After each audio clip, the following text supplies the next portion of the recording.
Bismillahirrahmanirrahim. Assalamualaikum warahmatullahi wabarakatuh. Asyhadu an la ilaha illallah, asyhadu anna Muhammadar Rasulullah. Allahumma sholli ala sayyidina Muhammad wa ala ali sayyidina Muhammad. Kama sholaita ala sayyidina Ibrahim wa ala ali sayyidina Ibrahim bil alamina innaka Hamidum Majid.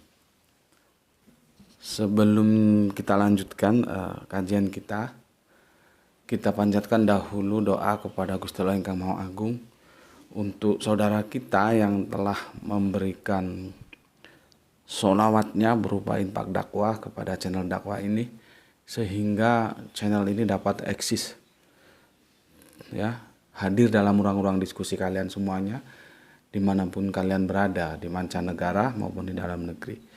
Semoga sholawat itu menjadi catatan langit amal soleh bagi mereka dan keluarganya kelak, juga ya akan terbalaskan oleh Allah dengan balasan yang lebih baik lagi.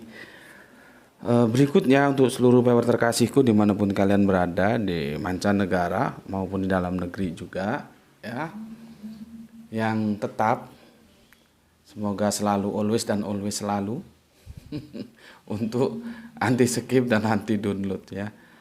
Nggak bosan-bosan aku ingatkan, ya. Semoga menjadi anti skip dan anti download. Kalau mau ikut ambil bagian dalam syiar dakwah Islam, ada jalannya gimana? Bagi yang berkenan silahkan di-share linknya di-share semaumu, sebanyak-banyakmu, terserah, ya. Semoga itu menjadi catatan langit juga bahwa engkau mengambil peran dalam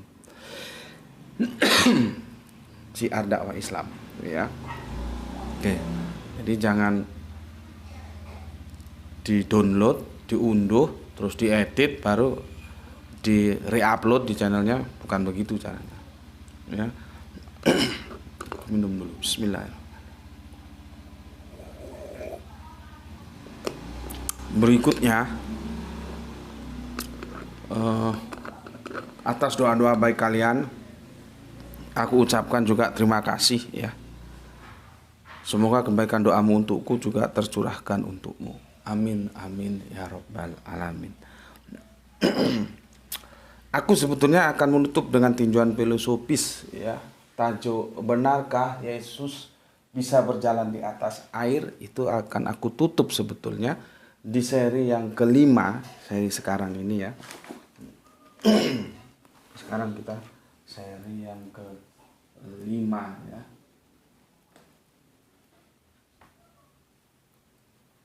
Seri yang kelima, ya. Namun demikian, karena dinamikanya berubah, maka akhirnya planningnya juga berubah, ya. Jadi sepertinya besok baru bisa kita tutup, ya. Itu pun aku tidak janji kalau berubah lagi. Perubahan itu terjadi pada komen-komen yang masuk, ya. Kalau komennya bagus, baik, santun, kan tentunya harus kita kasih apresiasi lah, ya. Jangan kita biarkan begitu saja, ya. Terlepas nanti setelah dijelaskan diterima atau ditolak itu hal lain, ya. Tapi bagaimanapun namanya komen kan ada jerih payah pemikiran, waktu, penulisan, masa mau dibiarkan saja, kan tidak elok begitu. Oke, ya. Jadi perubahan planning ini yang harusnya aku tutup di seri yang kelima ternyata harus mundur lagi, itu karena dinamika komennya juga berubah. Oke, ini sudah, ya, bahwa nanti kita akan ke sini, ya, akan ke sini karena perdebatannya di sini. Nanti akan aku jelaskan, ya. Intinya kita sudah punya kata sepakat 5,4 km atau 5,5 lah, ya, 5,4 dari 3 mil itu. Oke. Supaya nanti ada kejelasan, ya, bagaimana kita memahami teks-teks itu tidak parsial. Yohanes dilihat, Markus juga dilihat, ya. Nanti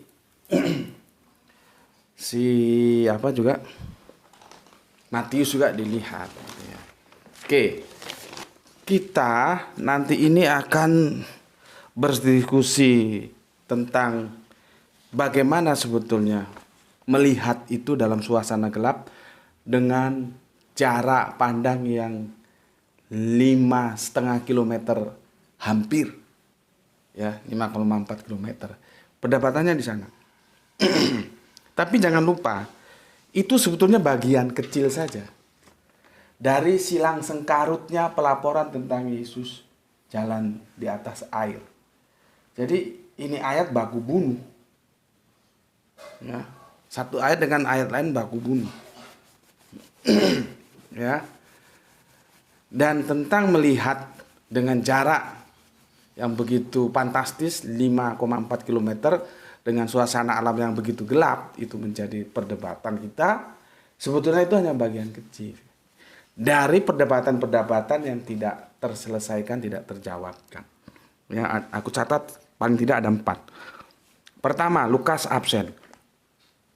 Kenapa? Padahal ini hal yang penting. Kan Kristen itu kalau sudah bicara mukjizat itu kan penting gitu. Ya. Seolah-olah kalau nggak ada mukjizat, nggak ada nabi, nggak ada agama gitu ya. Ya nggak apa-apa, kita hormati saja seperti itu ya. Nggak ada yang bisa menjawab kenapa Lukas kok absen. Padahal itu hal penting. Yang kedua, berangkatnya para murid ke kapal itu berbeda. Matius dan Markus itu atas perintah. Sementara Yohanes tidak. Mereka dengan kesadaran sendiri masuk ke atas perahu dan untuk berangkat. 2 perbedaan. Berikutnya, peristiwa Petrus. Kenapa adanya ada di Matius? Padahal filosofinya itu titik tolaknya di Petrus. Ketika Petrus bilang, kalau benar engkau, maka suruh aku berjalan di atas air. Akhirnya Petrus berjalan di atas air dan dia tenggelam. Itu ada nilai-nilai filosofis berat justru di sana sebetulnya intipatinya. Tapi kenapa Markus diam 1000 bahasa tidak menceritakan hal ihwal Petrus? Begitu juga Yohanes. 3 ya. Ketiga, sudah keempat sekarang ya. Betseba atau Kapernaum. Tidak bisa dirukunkan. Ya, jangan seperti orang Jawa bilang monyet ketulup. Sudah jelas itu tidak bisa dirukunkan, dicari-cari alasan untuk merukun-rukunkan itu. Kalau ketemu gitu aku sih tak tinggal pergi aja, percuma diskusi sama kamu. Enggak berkualitas. Ya, beda. Betseba dan Kapernaum itu beda meskipun dekat. Ya, itu silang sengkarutnya loh ya. Apa berhenti di situ? Ternyata enggak. Ya, keempat, malam. Itu malam peristiwanya. Bagaimana posisi Yohanes, Markus, Matius bisa menuliskannya? Apakah mereka hadir di sana? Kalau mereka hadir di sana, bagaimana mereka bisa menceritakan hal ihwal peristiwa yang terjadi di 2 tempat yang berbeda dalam satu waktu yang sama? Yang satu ada di tengah danau, yang satu ada di daratan. Gimana? Bagaimana coba logikanya? Apa kalau Yohanes misalkan, tapi kan tidak mungkin. Misalkan Yohanes ikut naik kapal itu ya. Terlepas itu Yohanes muridnya Yesus atau bukan, oke lah kita abaikan dulu. Dia ikut ke kapal. Berarti kan dia tidak menceritakan yang dilakukan Yesus di atas bukit. Begitu juga kalau dia di atas bukit, dia tidak bisa menceritakan apa yang terjadi di tengah danau dengan kapal itu. Tidak bisa. Karena dia harus menceritakan satu peristiwa dalam satu waktu di 2 tempat yang berbeda. Tidak bisa. Begitu juga Matius, begitu juga Markus. Ya, ada berapa tadi permasalahan? Ada sekitar 5 atau 6. Jangan lupa, itu bagian yang harus dibicarakan.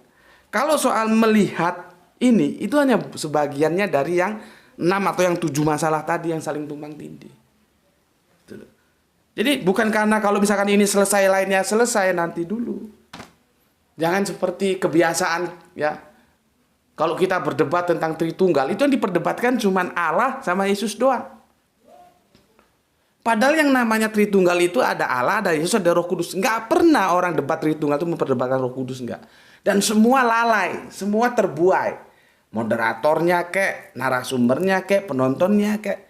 Ruame waktu habis 8 jam lah. Hanya memperdebatkan Yesus Allah, Roh Kudusnya tidak. Jangan sampai diskusi kita seperti itu. Padahal Roh Kudus itu juga punya masalah tersendiri. Gitu. Ya, sama dengan ini, kita mendiskusikan bagaimana melihat dalam jarak 5,4 km dan dalam waktu yang gelap. Itu hanya sebagian, jangan terjebak di situ saja. Artinya apa? Ada 6 atau 7 permasalahan tadi yang tidak terselesaikan. Ya. Si ngombe sih, bismillahirrahmanirrahim.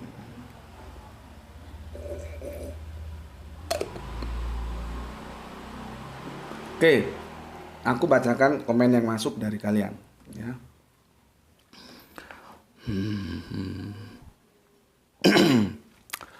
Pertama dari Soleh kita Penti Wijaya, Jakarta, hadir Tuan Guru. Oke, terima kasih untuk Penti. Berikutnya Kang Mas Isdianto PPTK. Alhamdulillah Gus Sidamanik hadir menyimak kajiannya, menunggu selanjutnya di seri kelima. Oke, terima kasih atas kesetiaannya menunggu. Semoga sehat selalu dan murah rezeki. Oke, terima kasih atas doa baiknya. Dan semoga kebaikan itu juga tercurahkan atasmu bersama keluarga di Sidamanik. Berikutnya Dimas Sunse, Semarang kali ini banjir, selalu hadir mengaji Tuan Guru. Kajian sangat rasional Tuan Guru. Semoga Tuan Guru sekeluarga dan kita semua sehat selalu dalam baru dan salam Isra, Islam rasional. Oke, terima kasih untuk Kang Mas Dimas Sunse ya.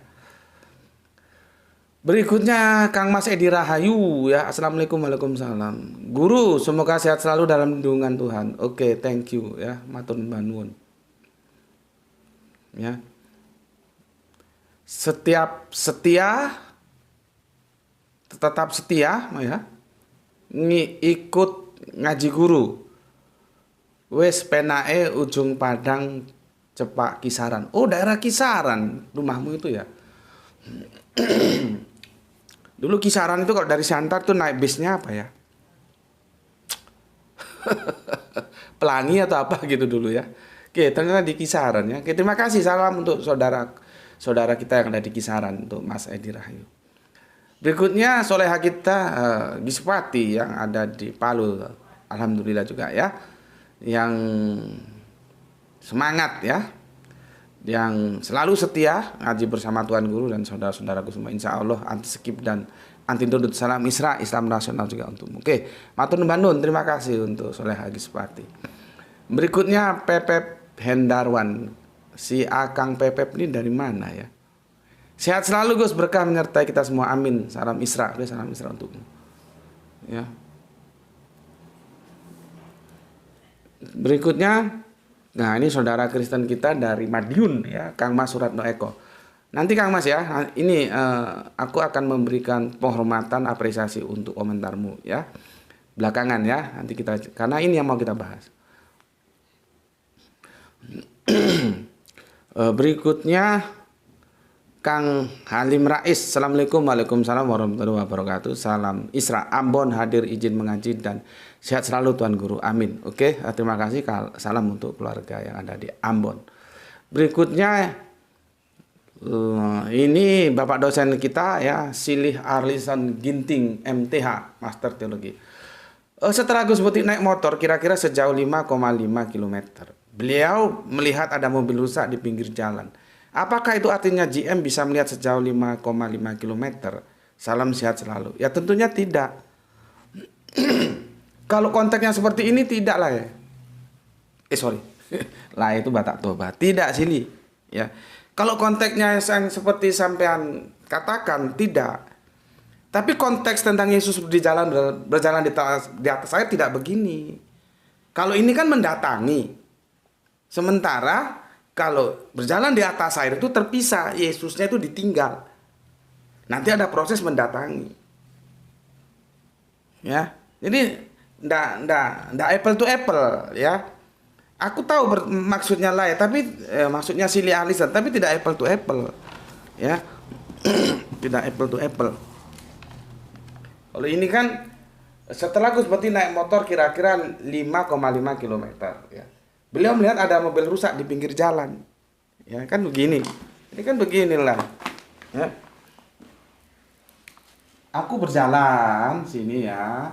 Setelah 5,5 kilometer ya. Di sini ada mobil rusak. Terus aku lihat mobilnya. Apakah aku melihat dengan jarak 5 kilometer? Ya tidak. Kalau konteksnya begini.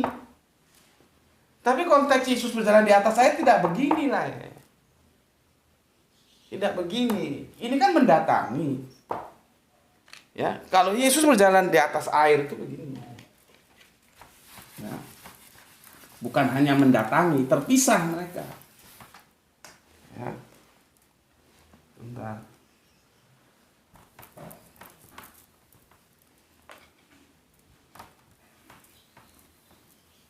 Kan setelah terlepas perdebatan naik perahu atas kemauan sendiri atau diperintah Yesus, terserah lah ya, naik perahu, ini pantai. Ya. Ditinggalkan ke sana. Sejauh 5,5 kilometer. Di sini ada sakal ini. Yesusnya itu di sini. Di pantai sini loh. Murid-murid di sini. Beda kasusnya. Memang ini nanti mendatangi, tapi sebelum mendatangi ini sudah saling lihat. Gitu loh, nanti aku jelaskan. Makanya lain jangan terjebak di surat Yohanes, baca juga nanti Markus. Baca juga nanti Matius gitu. Jadi enggak apple to apple. Ya, ini mereka ini sudah saling lihat. Dan kita harus sepakat dulu ya. Sepakat dulu ya. Ini aku tulis ini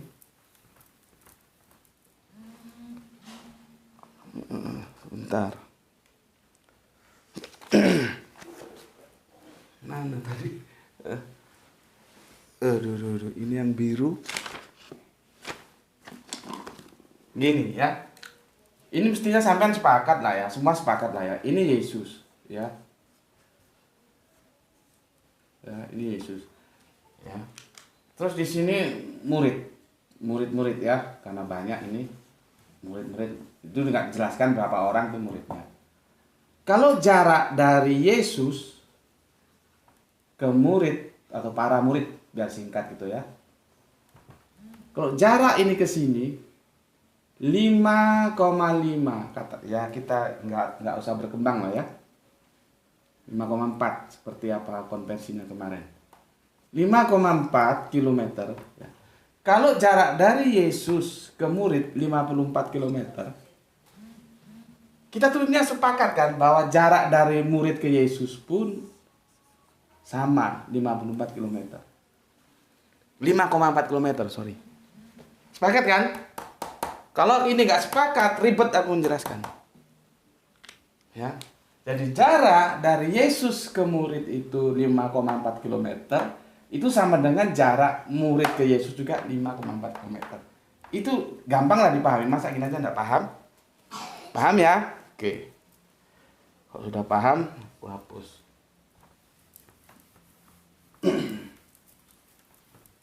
Itulah ya. Jadi enggak apple to apple, beda kasusnya beda. Yesus itu tidak hanya mendatangi, tapi dia juga ditinggalkan. Kalau yang lain tadi kan mendatangi, aku naik sepeda, ya 5,5 km terus ada mobil rusak atau ada apa yang rusak gitu. Kalau Yesus itu bukan hanya meskipun nanti dia mendatangi, tapi dia ditinggalkan, kan pisah itu. Jadi ini satu tarikan napas, ditinggalkan terus nanti mendatangi. Kalau yang lain cerita itu hanya mendatanginya saja, ya beda. Oke. Salam untuk keluarga di Tanah Karo, untuk Bapak dosen kita Bapak Lai Arlison Ginting, semoga sehat selalu ya. Terima kasih atas komennya yang masuk. Semoga keluarga di Tanah Karo sehat selalu. Oke. Berikutnya Cak Nurkolis Brebes hadir nyimak, salam sehat selalu dan salam Islam rasional guru. Oke. Terima kasih, salam juga untukmu saudaraku Kang Nurkolis di Brebes. Berikutnya Kang Mas Edi Margono, assalamualaikum warahmatullahi wabarakatuh. Waalaikumsalam. Ini yang punya Jogja.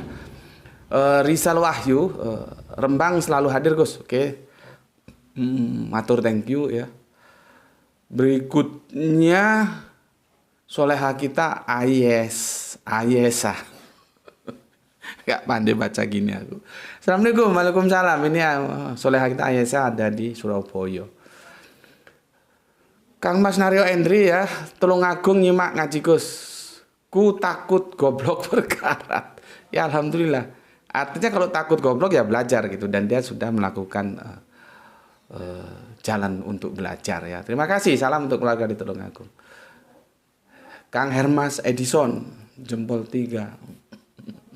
Wahyu 72. Assalamualaikum warahmatullahi wabarakatuh. Hadir nyimak, salam Isra. Oke, salam Isra juga Brebes ya.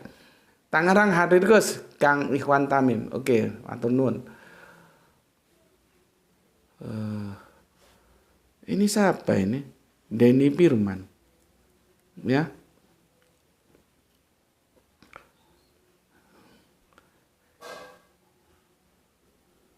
Ini sebentar, Denny Firman.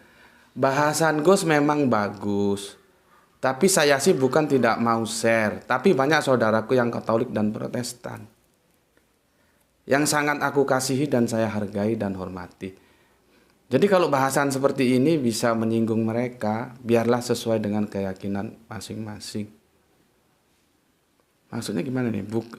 Bahasan Gus memang bagus, tetapi saya sih bukan tidak mau share.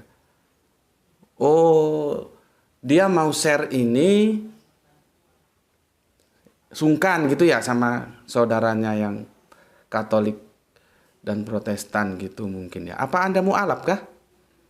Aku nggak bisa memberikan penjelasan secara tepat sebelum tahu background kamu, ya. Coba kamu deskripsikan, ya. Ini apa komentarnya dari sepuh kita dari Pamekasan, Kang Abdul Qadir. Maaf sebelumnya dan benar Anda yang lebih tahu keberadaan dan karakter saudaramu yang tidak seiman dengan Anda. Sampaikan kebenaran Islam kepada mereka dan siapapun dengan pendekatan edukasi sesuai dengan bakat potensi diri Anda yang telah digariskan dalam ketetapannya. Tegas sekali masukan dari Kang Mas Abdul Qadir ya. Artinya disampaikan saja yang penting dalam pendekatan edukasi seperti ini. Jadi pendekatannya bukan untuk saling menyinggung, bukan untuk menghujat atau mengejek, enggak begitu ya. Ini sepertinya Kang Denny, tapi aku nggak tahu gambaranmu sih ya, yang maksudmu. Tapi banyak saudaraku yang Katolik dan Protestan itu kamu dulu mualaf, terus saudaramu ada yang Katolik dan Protestan, atau saudara teman biasa. Ini yang aku nggak tahu. Aku agak nggak bisa tepat nanti untuk menjawabnya. Tapi beginilah ya. Pertama, kamu misleading ya, keliru ya. Di sini bukan tempat singgung menyinggung seperti yang disampaikan oleh Kang Mas Abdul Qadir sesepuh tadi. Ya. Di sini bukan hal singgung menyinggung. Di sini mendiskusikan dengan penuh hormat. Itu yang pertama. Yang kedua, ya, aku mau tes ini, kamu itu benar atau kamu itu penipu atau kamu itu goblok. Pertanyaanku, kamu tahu nggak bahwa kajian di sini itu ada dua warna. Dia berbicara, basicnya sih memang aku hadir di dunia per-YouTubean itu basicnya sebetulnya komparasi religion, perbandingan agama. Yang seharusnya itu memang Yahudi, Kristen, Islam. Yang jadi masalah Yahudinya kita kan komunitasnya nggak ada. Maka terjadilah komparasi religion, Kristen dan Islam. Itu kamu tahu nggak? Itu satu warna tersendiri. Tapi ada warna lain. Di sini juga bahas tentang keislaman. Ya, contohnya kita bahas bagaimana terjemahan Al-Quran yang tidak tepat. Tentang sholawat itu ada berapa seri. Tentang Mi'raj berapa seri. Tentang Isra ada berapa seri. Ya, banyak hal-hal lain. Jadi kita berbicara dalam dua dimensi. Dimensi yang komparasi religion dan yang keislaman. Ya, pertanyaanku, ini nguji kamu. Kalau kamu benar, berarti kamu telah men-share materi-materi dari kajian ini. Linknya yang kamu share itu adalah materi-materi keislaman. Kalau itu kamu share, berarti kamu jujur dan kamu pintar. Jadi kamu punya alasan, kamu tidak men-share yang comparative religion karena itu berbicara lintas agama. Kamu menjaga, meskipun alasanmu menyinggung itu tidak tepat, ya, menjaga hubungan dengan relasi dengan Katolik dan Protestan yang menjadi saudaramu itu tidak kamu share, itu kita bisa terima. Meskipun sebetulnya ya salah juga karena di sini bukan singgung menyinggung. Tapi masalahnya kamu juga bisa menjadi goblok karena kamu tidak tahu bahwa materi di sini itu sebetulnya seperti yang aku bilang tadi. Di samping membicarakan perspektif Islam, kita juga membicarakan perbandingan agama. Kan aku sudah bilang kemarin, menuntut ilmu itu wajib, perbandingan agama itu tidak wajib, itu orang-orang spesialis saja yang mau. Tapi menuntut ilmu Islam itu wajib. Nah sekarang yang wajib, yang Islam ini sudah kamu share belum? Kalau kamu nge-share Islam kan nggak ada masalahnya dengan saudaramu yang Katolik dan Protestan. Kalau itu sudah kamu share berarti kamu benar. Dalam tanda kutip. Tapi nggak apa-apa, benar sudah. Ya, dengan alasan kamu takut ketersinggungan, padahal kita sebenarnya tidak menyinggung dengan saudaramu yang Katolik dan Protestan. Kalau kamu tidak share yang tajuknya tentang keislaman, linknya tidak kamu share, berarti kamu goblok atau kamu penipu. Banyak alasan. Nah, itu yang paling tahu kamu. Pilihannya hanya di situ, itu ya. Kan sudah jelas. Oh, kalau materi ini kristologi, ini comparative religion, aku nggak enak sama teman-teman Katolikku, takut tersinggung. Ya sudah, nggak apa-apa. Terus kamu harus lihat lagi. Oh, ini tentang keislaman, seperti yang aku bilang tadi, tentang sholawat, bagaimana harus dipahami. Itu kamu share, kan itu nggak berbicara lintas agama. Harusnya kamu share itu. Kalau nggak kamu share ya, pilihannya tadi itu kamu goblok, kamu penipu. Yang mana? Aku nggak tahu, itu kamu yang bisa jawab, ya. Tuh, ya. Berikutnya Kang Mas Heilong. Ya. Berjalan di atas air, nenek moyangku lebih hebat, gemar mengarung luas samudra. Lagu ini. Nenek moyangku orang pelaut, menerjang ombak tiada takut. Menempuh badai sudah biasa. Itu jalan aku masih kecil sudah diajari lagu nenek moyangku. Jadi nenek moyang kita itu sebetulnya orang bahari karena daerah teritorial kita itu 2/3 laut, bukan darat. Jangan lupa. Masalah ini aku juga pernah hampir terjadi masalah ketika aku diskusi dengan seorang letnan, dia angkatan darat. Aku bilang seharusnya pertahanan kita itu diperkuat di angkatan laut, bukan angkatan darat. Karena apa? Teritorial kita terbesar angkatan laut. Dia uring-uringan, yang sudah nggak aku lanjutkan diskusinya, ya. Jadi nenek moyang kita seorang pelaut gitu. Oke ya, terima kasih ya untuk siapa nih tadi, Heliong ya. Dan terima kasih untuk sesepuh kita Kang Mas Abdul Qadir DJ, itu sudah memberikan jawaban yang bagus untuk Denny Firman. Denny Firman ada di mana juga nggak ngasih tahu ini ya. Jadi begitu ya. Berikutnya Didi ya, nyimak Gus, oke. Nanang Turki hadir, oke. El Diablo kahiji panghelan munggaran. Seriusnya kahiji manehna? Karena kadang-kadang ada lagi yang ngaku nomor 1 ya. Kemudian Empu 99 hadir. Oke, terima kasih ya. Terima kasih semuanya sudah aku baca, dan kita sekarang fokus memberikan kehormatan kita kali ini kepada saudara kita Kang Mas Suratno Eko, saudara Kristen kita yang ada di Madiun ya. Yang ada Madiun. Menarik. Jadi aku juga tertarik dengan argumennya, maka kita bahas. Begini katanya, dia menukil Yohanes 6:19. Sesudah mereka mendayung kira-kira 2-3 mil jauhnya, mereka melihat Yesus berjalan di atas air, mendekati perahu itu, maka ketakutanlah mereka. Komentarnya, 2-3 mil ini jarak perahu sampai bibir pantai. Betul. 2-3 mil itu, makanya akhirnya kan sudah sepakat tadi ya. 5,4 kilometer. Yang di bibir pantai, yang di darat siapa? Yesus. Yang di tengah danau siapa? Para murid kan? Dan kita sudah sepakat kan, jarak Yesus ke para murid itu sama dengan jarak para murid ke Yesus. Artinya mereka punya rentangan 5,4 km ya. Sepakat itu ya. Oke. Lalu juga tidak lantas Yesus juga dalam jarak segitu bisa dilihat para murid. Ya itulah masalahnya. Nggak mungkin para murid bisa melihat itu. Tapi jangan lupa, Yesus pun tidak mungkin bisa melihat murid sejauh itu. Apalagi malam, jam 3 malam gelap. Ya. Dengan suasana badai kilat dan mungkin cahaya bulan yang minim, saya berpendapat, oke, aku hormati pendapatannya begini, dia bilang. Para murid baru melihat Yesus, memastikan bahwa itu benar Yesus setelah dekat dengan perahu. Pertanyaanku, Yesus punya jarak yang harus ditempuh, punya waktu tidak untuk sampai di samping perahu? Karena kalau perjalanannya seperti ini, seolah-olah akan diabaikan berapa jarak tempuh dari pantai itu sampai menemui perahu. Jadi seolah-olah Yesus punya mujizat lagi dong. Dia punya mujizat, dia mampu menembus ruang dan waktu. Kapan dia mau hadir di situ, dia hadir di situ. Bukannya sekedar dia berjalan di atas air. Karena ini jenengan menjelaskannya seperti ini. Berarti meskipun tidak sampean jelaskan, tapi tersirat bahwa Yesus itu jadinya bisa menembus ruang dan waktu. Ujuk-ujuk dia hadir saja di samping perahu.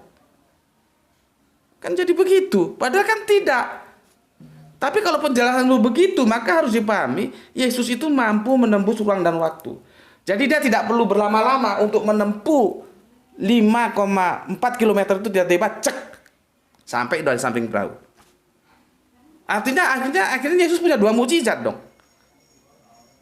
Mukjizat menembus ruang dan waktu yang kalau orang Jawa bilang itu ajian seipi angin. Jadi dia bisa lari cepat. Bisa sampai ke tempat yang tuju dalam waktu relatif singkat. Bahasa ilmiahnya bisa menembus ruang dan waktu. Jadi tambah lagi dong mukjizatnya Yesus. Bisa berjalan di atas air, bisa menembus ruang dan waktu. Apakah begitu? Tidak. Nanti kita lihat apa catatan Injil Markus. Ya. Mereka berteriak hantu karena memang jarak pandang mereka yang tidak mungkin langsung mengidentifikasi. Oh, itu Yesus, tentu dalam jarak jauh. Dan suasana badai hanya terlihat sosoknya saja. Nah, jarak jauh gak ketok, Mas. Gimana sih? Kalau jarak jauh nggak nampak, ini jam 3 malam. Nggak ada lampu merkuri seperti sekarang. Kalau kapal-kapal modern itu ada lampu merkuri. Enggak. Itu juga kan menjadi pertanyaan. Bagaimana Yesus bisa tepat kok enggak? Misalkan kan ini danaunya ya. Yesus misalkan ke sini. Kok Yesus bisa tepat ke sini? Kok enggak misalkan ada berapa derajat Yesus kesasar ke sana? Kok bisa ke sini gitu loh? Kok enggak ke sana? Ada berapa elevasi derajatnya yang menimpa? Kok bisa tahu di sini? Memangnya Yesus bawa kompas? Coba sampai pikir loh. Kan ini malam, kok bisa tepat arah yang dituju? Kok nggak nyimpang berapa derajat gitu? Memangnya bawa kompas Yesus? Kan enggak. Jadi enggak bisa. Ini dipahami seperti itu ya. Dan akan menjadi janggal lagi setelah kita masuk ke teks ya. Jadi gini, teksnya itu gini. Sebelumnya aku kasih dulu kalian, ini ada teman yang menarik juga sih. Dia mengutip Ayub ya. Kitab Ayub ya. Ayatnya 98. Ini teman-teman Kristen, belum ada yang tahu ini. Khususnya si Kristen yang diskusi di sini ya. Gini dia bilang, tapi ya bagus juga. Kitab Ayub 98 itu katanya ya sebetulnya dia sih cocokologi lah, main comot. Katanya itu menubuhkan Yesus. Dan dia bilang Daud itu menyembah Yesus, dia bilang. Wah. Karena apa? Lihat ya. Begini, Ayub 98. Yang seorang diri membentangkan langit dan melangkah di atas gelombang-gelombang laut. Melangkah di atas gelombang-gelombang laut. Dia bilang itu nubuatan untuk Yesus. Padahal sudah jelas beda. Di sini laut. Beda. Masa nggak bisa bedakan? Di Matius, Markus, dan Yohanes itu danau. Beda dong danau sama laut. Tapi yang menurutku ya bagus juga sih ya. Dia mengatakan bahwa Ayub 98 itu adalah nubuatan Yesus berjalan di atas air. Maka Yesus itu sejak dari dulu Allah, bahkan nggak tanggung-tanggung dia bilang Daud itu menyembah Yesus. Mumpung aku ingat, aku sampaikan ya. Tapi ya jelas misleading lah ya, tidak. Ini yang menarik juga ya, sebagai pemikiran harus kita apresiasi seperti itu ya. Oke, sekarang kita lihat Yohanes ya. Masalah lihat melihat itu adanya di Yohanes dan Markus. Di Yohanes 6:19 ya. Di sini ya. Yohanes 6:19 ya. Yohanes 6:19 itu mereka melihat ya. Mereka melihat dalam jarak 2-3 mil atau 5,5 atau 5,4 kilometer ya. Siapa yang melihat? Mereka. Terus aku tulis sini ya. Mereka. Siapa ini? Para murid. Ngapain? Melihat. Melihat siapa? Yesus. Dengan jarak 5,4 kilometer. Kenapa aku pakai 5,4 kilometer? Lihat kalimat sebelumnya. Ya. Lihat kalimat sebelumnya. Ya. Lihat kalimat sebelumnya. Aku baca mulai yang 16. Dan ketika hari sudah mulai malam, murid-murid Yesus pergi ke danau, lalu naik ke perahu dan penyeberangan ke Kapernaum.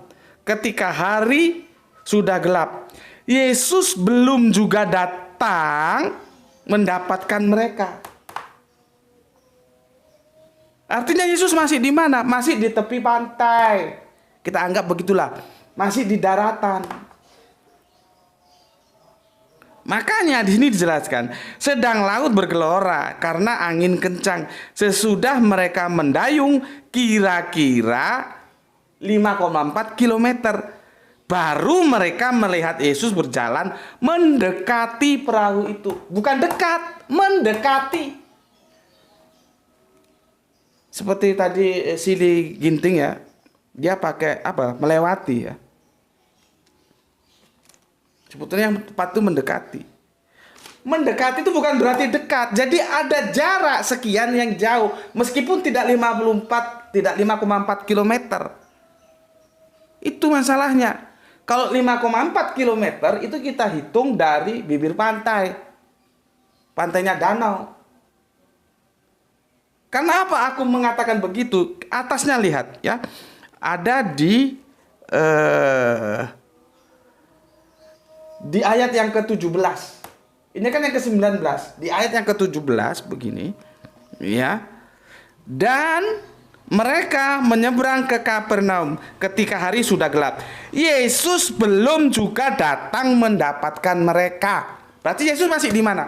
Masih di sini nih, di darat. Darat. Sedangkan murid sudah di tengah danau. Berapa jaraknya? Nih. Jadi ada kata-kata ya bahwa Yesus belum juga datang. Nah, baru kemudian Yesus datang, dijelaskan dengan kata-kata sesudah mereka mendayung kira-kira 3 mil jauhnya, mereka melihat Yesus berjalan di atas air mendekati. Mendekati itu bukan dekat, tapi semakin lama semakin dekat. Artinya Tidak bisa dikatakan itu sudah ada di samping perahu. Tidak iso mas, gitu loh. Makanya tadi kan aku bilang, kalau cara pandang mas demikian, berarti Yesus punya dua mukjizat. Dia bisa hadir dan menembus ruang dan waktu di samping berjalan di atas air. Dia mau ke sini tiba-tiba di samping perahu aja. Enggak, ada proses mendekat. Nah itu sudah bisa dia lihat. Sudah bisa mereka lihat. Meskipun tidak 5,4 km lah. Tapi kan itu berjarak. Mereka sudah... Kalau jam 3 itu kan gelap, mas.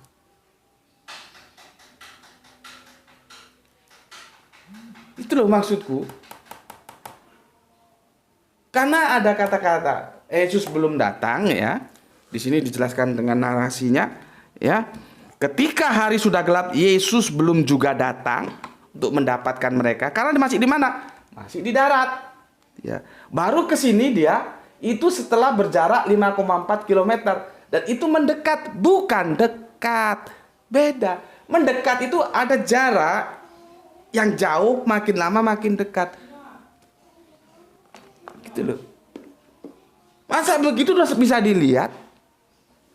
Meskipun tidak 5,4 km oke lah. Tapi kan ada jarak yang cukup jauh. Jelas di sini. Ya. Ini kalau kita lihat Yohanes 6:19. Tapi lebih enak kita lihat itu Markus. Kalau di Markus lebih jelas. Sama-sama melihat. Karena kalau di sini Yesus nggak melihat. Ya, makanya menjadi pertanyaan, kenapa Yesus kok menjemput mereka, menyusul mereka? Kenapa? Nggak dijelaskan. Itulah yang aku bilang, ini ayatnya saling tumpang tindih. Tapi kalau kita lihat di Markus itu dijelaskan, ya. Di Markus ya, Yesus berjalan di atas air, ya. Kalau di sini enggak, sudah jelas ini ya. Nah, aku hapus. Kalau enggak jelas juga ya enggak ngerti aku harus bagaimana lagi cara menjelaskannya. Ya. Oke. Inilah pentingnya kita kritis terhadap teks-teks yang ada. Belum nanti aku kalau menjelaskan bagaimana kacaunya terjemahan Ibrani yang aku bilang kemarin. Oh, itu pelik gitu. Ya. Nanti kalau aku lupa ingatkan. Ya. Kalau di Markus itu saling lihat, maka kita lihat nanti di Markus 6:48. Markus 6:48. Ya, di sini apa? Iya, Yesus melihat. Jadi di sini iya, ya itu maksudnya Yesus. Itu melihat dia. Dalam jarak berapa? 5,4 km. Wah, berarti Yesus bisa melihat jarak jauh ini. Ya, Yesus melihat di sini. Ya, aku bacakan. Ya. Markus 6:48 ya. Ketika Yesus melihat betapa payahnya mereka mendayung karena angin sakal, maka kira-kira jam 3 malam ia datang kepada mereka berjalan di atas air dan ia hendak melewati mereka. Melewati itu sebetulnya lebih cepat itu mendekati. Kan tidak mungkin mau ke sini kok dilewati sampai ke sini kan tidak mungkin. Terjemahannya seharusnya mendekati seperti terjemahan di Yohanes. Ya, tapi sudahlah itu kita lalui dulu ya. Kita fokus ke sini. Ya, kita fokus ke sini. Ya, jadi Yesus itu melihat. Terus di sini terjawab kenapa Yesus menyusul? Karena Yesus melihat mereka terombang-ambing air danau. Angin yang sakau. Gitu loh. Kalau di Yohanes nggak tahu kita apa alasannya. Yesus datang aja. Kalau di sini jelas ya, aku bacakan. Ketika ia melihat betapa payahnya ya mereka mendayung karena angin sakal, maka kira-kira jam 3 malam ia datang kepada mereka berjalan di atas air dan ia hendak melewati mereka. Jadi ini melihat. Kalau kita rujuk ya, jam 3 malam itu dia datang ya dan mendayung ya. Maka itu tepat karena di sini nggak dikatakan jaraknya. Nah, itu maka harus kita lengkapi. Jaraknya itu peristiwa ini, peristiwa angin sakal ini ketika mereka sudah menempuh 5,4 km. Adanya di mana? Di Injil Yohanes. Berarti Yesus melihat dengan jarak 5,4 km dalam keadaan malam yang pekat. Jam 3 itu masih pekat, Mas. Ya. Nanti baru dilengkapi ya di Markus. Jadi mereka ini saling lihat ini. Ya. Markus 6 berapa? 49. Ya. Ini nggak bisa dipisahkan. Ini satu perikop. Jangan diputus ceritanya. Markus 49. Ketika mereka melihat, ya, dia berjalan di mana? Di atas air. Mereka mengira bahwa ia adalah hantu, lalu mereka berteriak-teriak. Kenapa? Mereka melihat. Jadi mereka juga melihat Yesus. Yesus melihat mereka. Mereka. Siapa? Para murid. Ini juga melihat. Jaraknya berapa? Kita sudah sepakat bahwa jarak Yesus ke para murid dan jarak para murid ke Yesus itu sama-sama 5,4 km. Nggak mungkin berubah. Nih. Coba.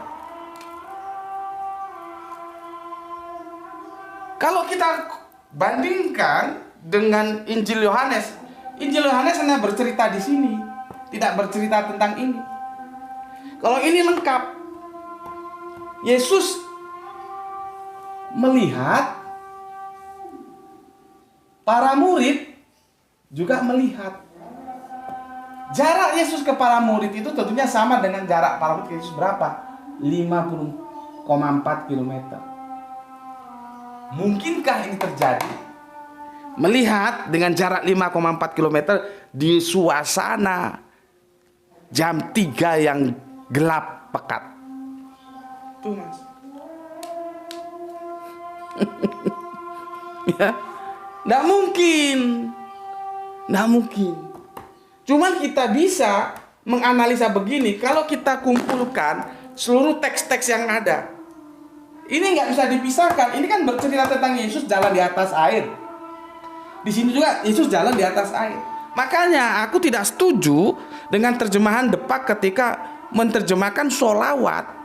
Ya, itu apalagi itu dalam satu ayat. Al-Ashab surat 33 ayat 56. Berbeda-beda dalam satu ayat. Sholawat diterjemahkan begini, berbeda. Aku itu salah, tidak boleh begitu. Itu kan aku sudah jelaskan ketika aku mendekonstruksi makna selawat. Sama dengan ini.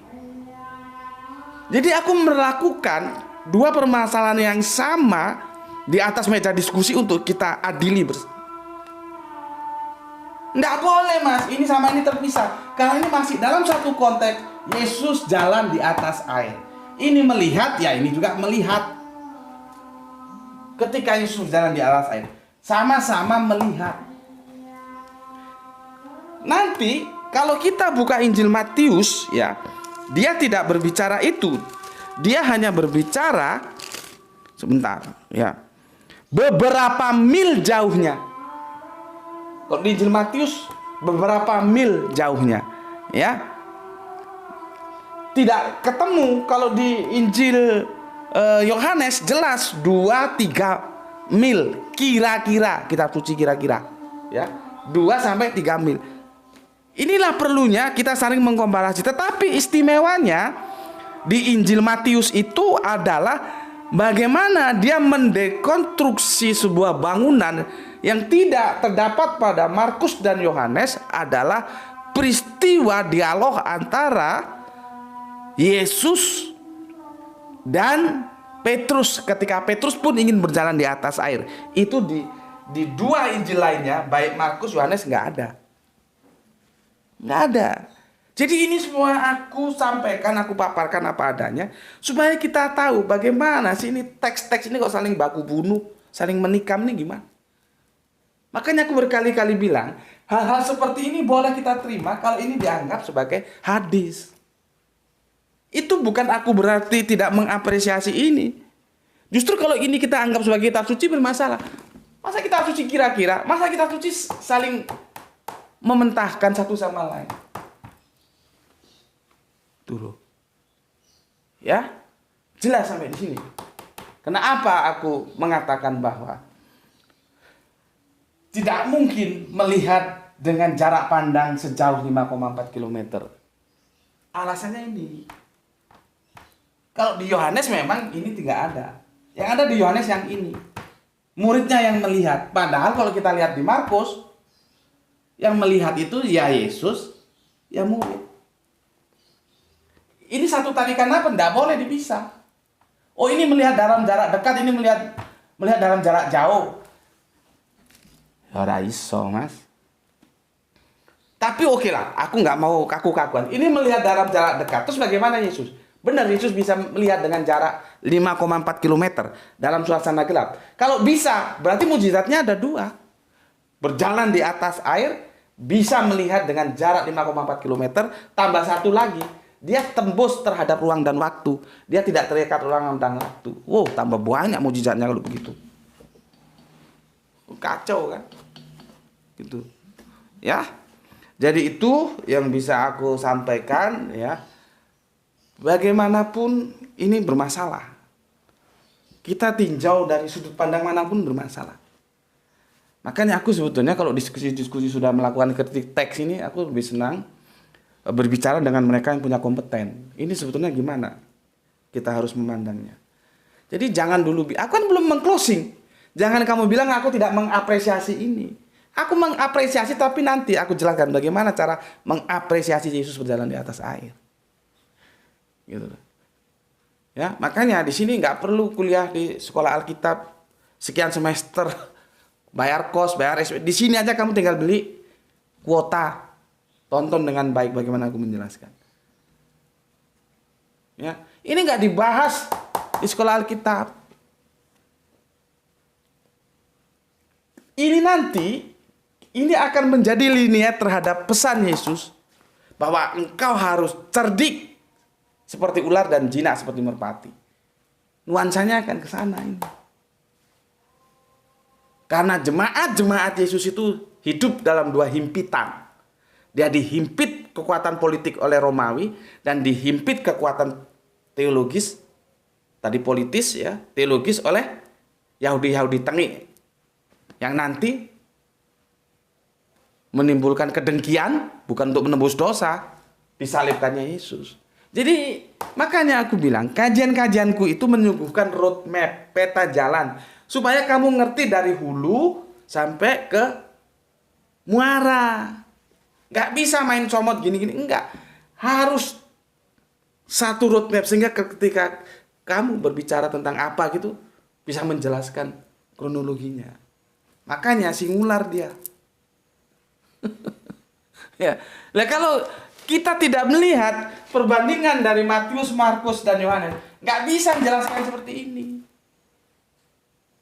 Nggak bisa. Karena penjelasan 5,4 km itu kita temui dari mana? Dari Yohanes.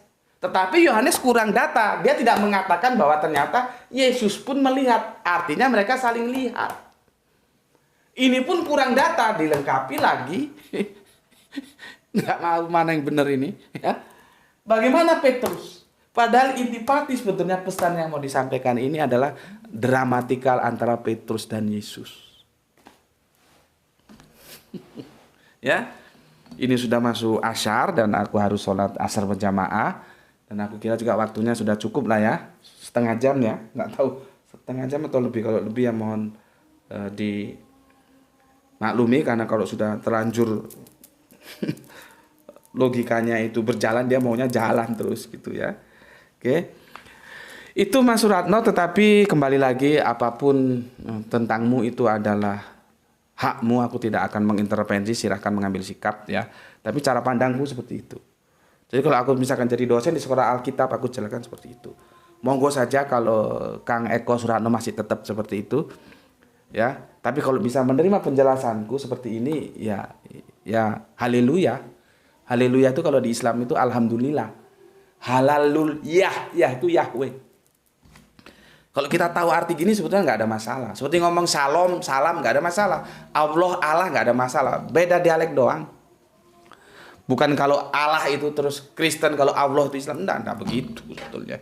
Cuman kan publik ini enggak tahu, jadi repot juga menghadapi publik yang awam, tapi akhirnya mereka akan memberikan justifikasi. Ya, oke di sini dulu ya. Semoga besok kita bisa masuk sebagai penutup di seri yang ke-6. Mari kita sama-sama berdoa, saudaraku yang Islam ya.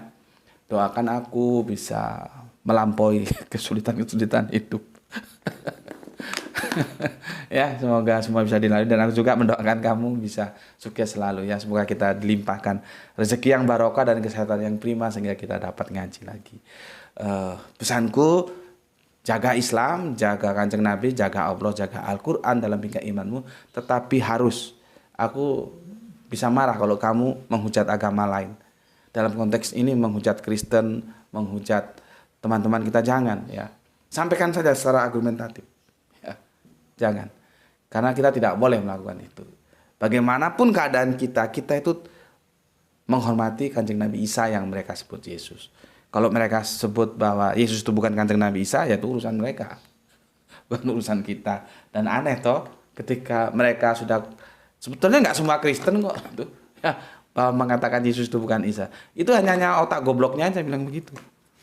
Bagaimana nggak goblok, sudah mengatakan bahwa Yesus bukan Isa, tapi ketika ada diskusi agama dia datang. Ya cuek aja orang yang dibilangkan tuh Yesus bukan Isa kok. Ngapain kok masuk lagi? Tadi ada confuse ya, kerangka berpikir yang kacau. Artinya kalau sudah memahami Yesus itu bukan Isa, nggak usah masuk dalam ruang-ruang diskusi seperti ini. Ya biarin aja dia ngomong Yesus, biarin aja dia ngomong Isa. Orang Isa yang dia omong bukan Yesusku kok, harusnya kan begitu. Ya. Kita ngomong Isa itu tidak tersalib, ya, nggak usah tersinggung dia. Dan nggak usah masuk ke diskusi ini, kan menurut dia Isa bukan Yesus. Kan logikanya kalau otaknya waras kan begitu, ya. Oke, sampai di sini dulu, ya. Semoga kita bisa ketemu lagi dalam ridha Allah. Bismillahirrahmanirrahim. Alhamdulillahirabbil alamin.